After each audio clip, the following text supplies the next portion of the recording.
20 minutes later, Tanner's gone and my room still looks like shit. Aside from the half-ruined pile of t-shirts he tried to fix, everything's in chaos. But it's my chaos. Something I made with my own 2 hands, and it finally feels like home. Not because it reminds me of what Dad used to do, but because nobody can tell me what to do with it. Every broken piece of wood, every scattered pair of pants, and every crumpled up sheet is mine to clean up, mine to fix, and mine to do whatever the fuck I want with. Not Tanner's. Not anymore. He looked so shocked when I told him to leave, like a single sentence stripped away 22 years of authority and left him with next to nothing. I thought he'd fight back or keep arguing with me until I broke down like I always do. But as soon as those words left my mouth, he stared at me for a solid minute, stuck between trying to say something and trying not to cry. And then he left. Just left. The sound of him slamming the shit out of the door is still kicking around my ears, so I grab a pair of headphones out of my backpack and blast the Foo Fighters to drown out the memory of them leaving. I'm not gonna feel bad about this yet. I'm gonna keep telling myself that the feeling eating away in my stomach isn't guilt, but something else. Maybe it's something like excitement over finally being able to stand on my own. Or maybe it's something like freedom.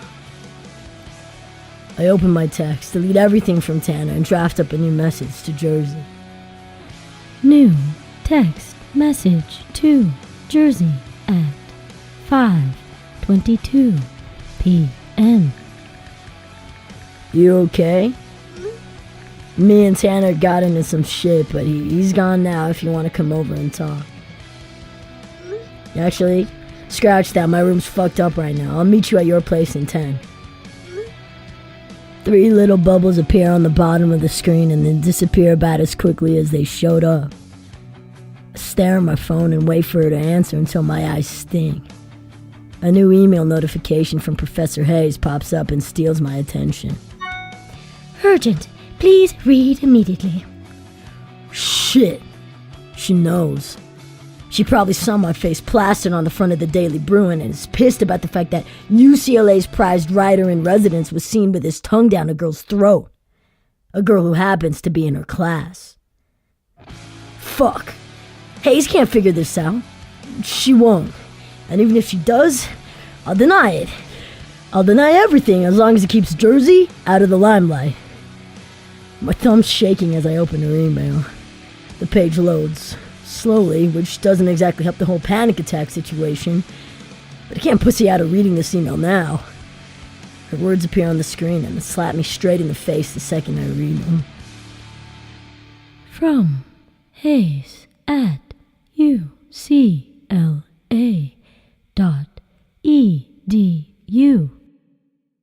To Long Live the King at gmail.com.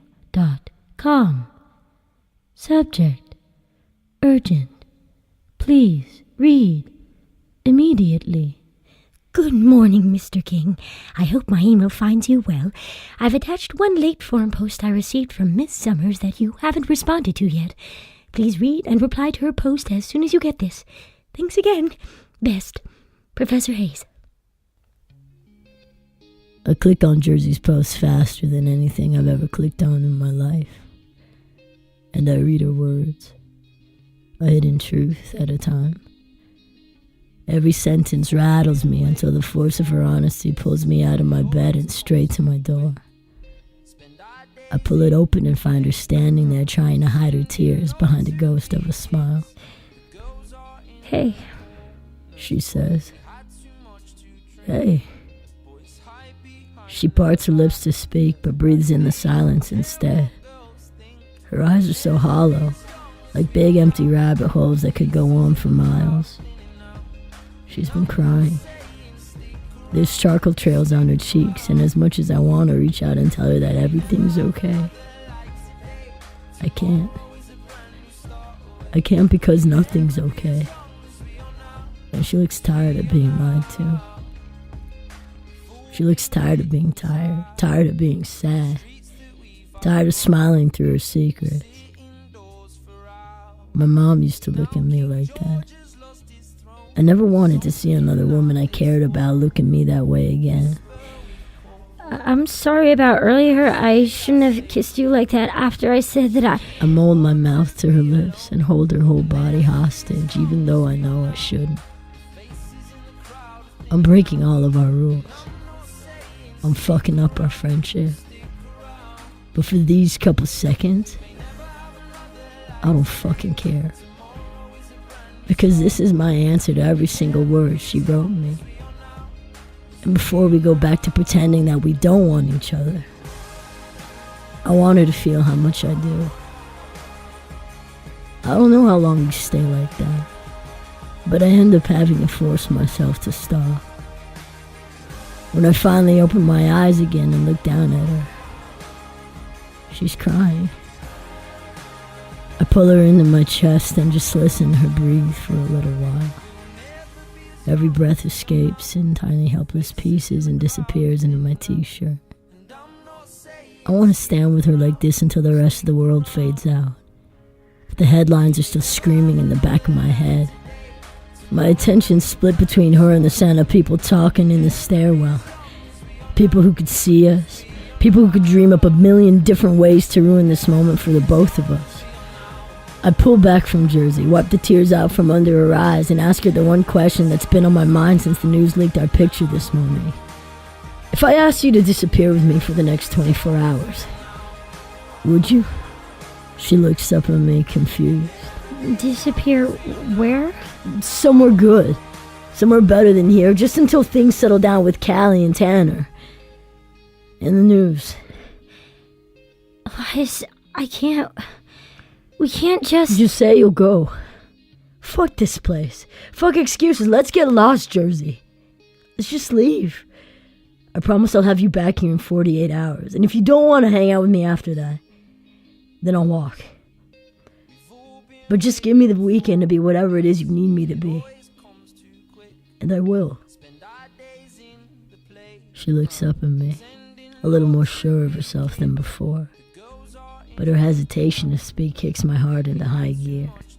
She shoves her hands in her back pockets and leads towards me on the tips of her toes. I will go with you under one condition, she says. At this point, she could basically get me to agree with whatever she wants. Which is... We have to be 100% honest with each other from now on, since we're starting over as friends and everything. But I don't want to be your friend. Her cheeks turn hot cherry red. That was our deal, Elias. I get that, but I'm just being honest, which was also part of our deal. I'll do the friend thing for as long as you want, but I'm probably gonna fuck up the planet terrarium part. It's platonic. Maybe if you didn't talk like a dictionary, I'd be less confused all the time. Whatever. I'm just warning you beforehand. I've never been friends with a girl before, especially not one who likes to kiss and confuse the shit out of me. What was that earlier? Jersey's eyes drop straight to the floor and she steps a good couple inches away from me. Yeah, I was just... You were just what? I don't know what I was doing. Liar. What happened to our honesty agreement, Jersey? 30 seconds in and you're already breaking your promises? You can do better than that. She scuttles back towards her door, but I follow her every step of the way. I could hold this girl hostage and she'd still lie straight to my face about everything she's pretending not to feel. She reaches for her door, but I step between her and the handle before she can slip through my fingers. Easy on the escape, Jay. I'm not letting you leave until you tell me why you... I already told you I didn't know. Let's just drop it, okay? I should keep my mouth shut and stop pushing her for answers. But I can't help myself. She didn't kiss me like she didn't know what she was doing. She kissed me with purpose. On purpose. I tasted last summer somewhere on her lips. And I can't let that go. You regret it, don't you? She tangles her fingers together until the tips turn white. I regret a lot of things, Elias. I just don't want today to be another thing I closed the space between the two of us and stared down into the storm clouds raging in her eyes. You won't. Look, I'm not trying to screw things up with you and Kai any more than I already have. I just think it'd be good for you to get away for a little bit. But you don't have to. For a second or two, I stop breathing. I hold my breath until she parts her lips and gives me an answer. Elias, I want to. If you expect me to have any clothes for our trip, then I have to pack for wherever we're going. I try to hide the smile dancing on my lips, but it's way too late. We'll worry about what you're wearing or not wearing later. You didn't answer my question. I'm not going to leave you alone until you do. Before she's able to wriggle her way out of the situation, I slip my hands underneath the sides of her shirt and start tickling the hell out of the place on her waist that drives her crazy. She bursts out laughing and tries her damnedest to get me to stop, but I have every intention of torturing her until I get the truth. Elias, stop or I'll scream! You decide when this ends, Jersey. Just tell me the truth and it'll all be over. I pick up the pace and she squirms around like an earthworm. Fine. I kissed you because I wanted Callie and Tanner to know that I meant what I said about you last summer. I wanted them to see that what we had was the real thing. Jersey bites the edge of her bottom lip and pulls it through her teeth. Yeah, after you left, I called Callie over and over again because I wanted her to know how I felt about you. I had so many things I wanted to say to you, and I thought that maybe she would tell you what I... She didn't tell me anything. Neither of them did. Tanner and Callie refused to talk to me about Jersey the second I got back to California and started rehab. I used to ask them about her every day. If she said anything, if she called or texted. But they avoided talking about her like the plague, just like they did with Lacey. And that only made things worse. If Callie told me the truth, it would have changed everything. It could have changed me. It could have kept me from trying to end things with a mouthful of pills on that October afternoon. My hands fall to my sides and I crack the hell out of my knuckles to keep from hitting something. The same anger that came to life around Tanner spills into my bloodstream at the point where I can't ignore the sting. Being pissed off and disappointed in my brother is one thing, but I've never had a reason to feel that way about Callie. Until now. She could have told me. She should have fucking told me. Or maybe I shouldn't have trusted her to be any better than my brother when it came to telling me the truth. You okay, Elias? Jersey's voice snags my attention and I try my best to swallow my disappointment and focus on her. Yeah, I just need a minute. I turn away from her, shove my hand into my pocket and grab for my phone. I scramble to pull up Callie's number, but the brush of Jersey's fingers against my forearm brings me to a standstill. I want to pick up the phone and throw 1,000 questions at Callie until she gives me the answer she owes me. I want to know why she lied to me, why she visited me in rehab all those times and smiled at me like she wasn't keeping her conversations with Jersey a secret. She knew how badly I needed her back then. She saw the letters piled on my fucking desk. She saw me losing myself to loneliness. She knew I fucking flatlined and she didn't say a word. Not until after the doctors forced my heart to keep beating. But if they hadn't, I never would have seen Jersey's journal at all. I would have faded out of this world without knowing the one girl I cared about still wanted me in it. And I can't get my head around that. The thing is, I know everybody deserves forgiveness. I just don't know how to forgive something like this. Elias, don't. I already tried talking to her, and she listens about as well as Tanner does. And that's why he fucking loves her. At the end of the day, they're exactly the same person.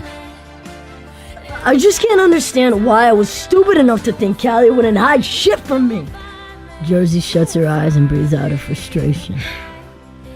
That makes two of us. You tried talking to her about why she did what she did. We didn't talk, Elias. We yelled at each other for 20 minutes and she walked out before we resolved anything. At least you didn't try to knock her out. I thought about clocking Tanner about 50 times during our conversation, I say. She cracks a half smile. Maybe you should have. 9 times out of 10, all guys have to do is punch each other and everything's right in the world. But girls are chock full of passive aggression and snarky comments, which is basically what happened between me and Callie. We didn't solve anything, and knowing her, she'll be back to lecture me about this situation later.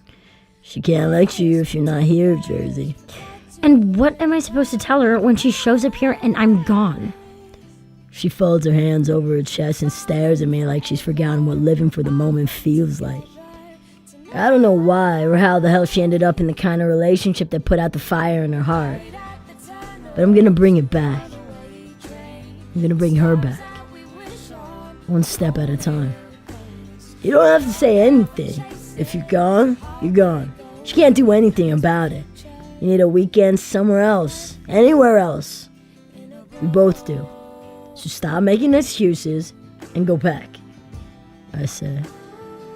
Her eyes run laps around her sockets. Elias, leaving out of the blue isn't that easy. I still have to talk to him when we get back.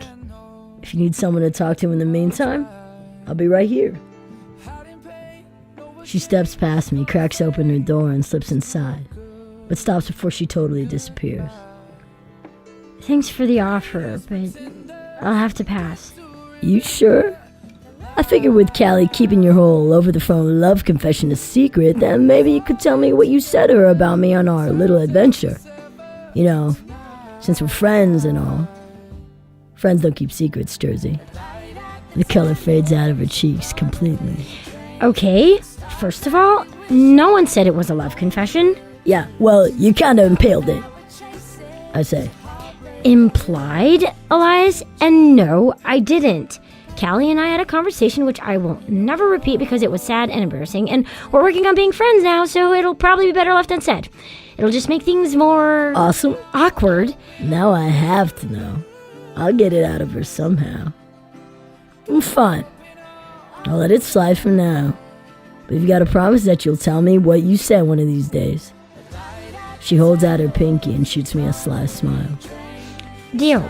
Luckily, one of these days is totally vague, so technically, I can tell you when you're 80 years old and deaf. Oh, shit. I should have thought of that.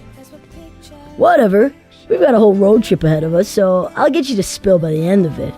Road trip? Where? Someplace good. Just trust me, it'll be fun. I already figured out where to get us a car for cheap. Her whole face lights up right when the word car leaves my mouth.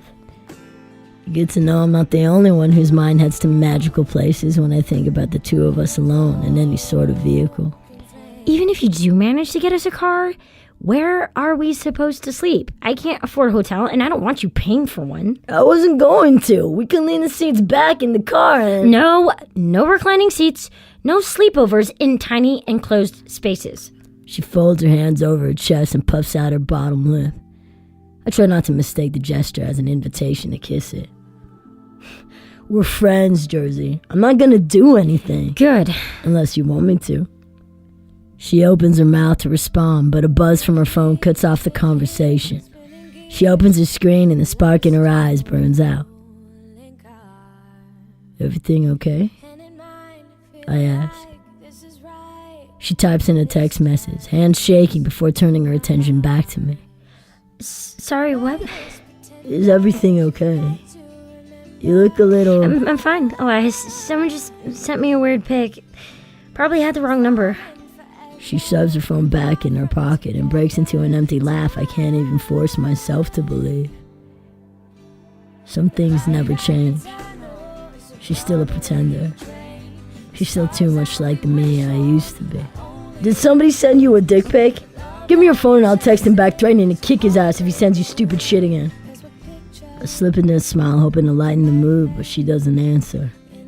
Just stares down into the screen of that damn phone like her eyes are married to the messages on it. You don't have to do that. I already deleted it. But thanks. She says. Not even 15 minutes into this deal and she's already lying to me. My stomach's doing somersaults in my chest, but I drop the subject instead of pushing her for answers. She'll tell me the truth when she's ready. if she's ever ready. Suit yourself. Anyway, you should get your stuff. We can meet up back here in 20 minutes. She glances back towards her door like it's a million miles away. Actually, let's just leave now. This trip's supposed to be spontaneous, right? So let's just go. She takes me by the hand and drags me towards the stairs after her without saying another word. She doesn't even know where we're going, but she's already looking for a place to escape to. We run the same way. We turn our backs on life's bullshit and just disappear. We beat our chucks against the pavement until the pain fades out of our veins and bleeds into the concrete. I'll take the lead as we sprint past our dorms and bolt towards our way out. Our way home. Back to the place where my story with her started. Back to San Diego.